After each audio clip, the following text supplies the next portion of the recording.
ఇమ్మాన్యుల్కు title కావాలనే ఇవ్వలేదా? కమెడియన్కి ఎందుకు టైటిల్ ఇవ్వటం లేదు? వీడియో స్టార్ట్ చేసే ముందుగా వీడియోని లైక్ చేయండి. ఇమ్మాన్యుల్కి టైటిల్ ఎందుకు ఇవ్వలేదు అన్నది పక్కన పెడితే, బిగ్ బాస్లో ప్రతి సీజన్లో ఎవరో ఒక కమెడియన్ ఉంటారు. అది కూడా ఒక్క కమెడియన్ మాత్రమే. వాళ్ళ వల్ల బిగ్ బాస్ చూడాలనిపిస్తుంది. వాళ్ళు చేసే కామెడీకి, ఎంటర్టైన్మెంట్ బిగ్ బాస్ చూడడానికి అదే కారణం. ఇది ఒక్కసారి జరిగితే అనుకోవచ్చు, ప్రతి సీజన్లో ఇదే జరుగుతుంది. ముందుగా అసలు ఎందుకు టైటిల్ ఇవ్వకపోవడానికి కారణం ఏంటి? ప్రతి ఆడిని ఎంటర్టైన్మెంట్ చేశాడు. నేనైతే బిగ్ బాస్ చూడను, కానీ ఇమ్మాన్యుల్ కామెడీకి బిగ్ బాస్ చూసేవాడిని. హౌస్మేట్స్తో సరదాగా కామెడీగా ఉండటం. అసలు ఈ సీజన్ ఇమ్మాన్యుల్ లేకపోతే బిగ్ బాస్ ఎవరు చూసేవాళ్ళు కాదు. ప్రతి టాస్క్లో ఎఫర్ట్ పెట్టాడు, కెప్టెన్ అయ్యాడు, సేఫ్ గేమ్ ఆడలేదు, ప్రతి ఆడియన్స్ని ఎంటర్టైన్మెంట్ చేశాడు. అయినా బిగ్ బాస్ విన్నర్ని కళ్యాణ పడాలని చేయడం నాకే కాదు, బిగ్ బాస్ చూసి ప్రతి ఒక్కరిని డిస్పాయింట్ చేసింది. టాస్కులు నెంబర్ 1 ఎంటర్టైన్మెంట్, అందరితో గ్రేట్ బాండింగ్. బిగ్ బాస్ చూసి ప్రతి ఒక్కరిని ఎంటర్టైన్మెంట్ చేశాడు ఇమ్మాన్యుల్ మాత్రమే.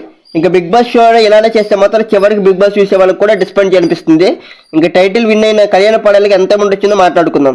Big Boss title prize money వచ్చేసి 35 లక్షలు. దీంతో పాటు బిగ్ బాస్ లో ఉన్నందుకు ప్రతి వారం 75,000 రెమ్యునరేషన్. ఇలా 15 వారాలు ఉన్నాడు. ఈ 15 వారాలు టోటల్ మనీ 10,50,000. ఇంకా రూప్ టైల్స్ వాళ్ళు 5 లక్షలు కూడా ఇచ్చారు. అండ్ ఫైనల్ గా టైటిల్ విన్ అయినందుకు మనీతో పాటు కారు గిఫ్ట్ గా ఇచ్చారు. ఇలా బిగ్ బాస్ టైటిల్ విన్ అయినందుకు టోటల్ గా 50 లక్షల మనీతో పాటు మారుతి సుజుకి విక్టోరియా కారు కూడా వచ్చింది. ఈ వీడియో నచ్చితే ఛానల్ని సబ్స్క్రైబ్ చేయండి.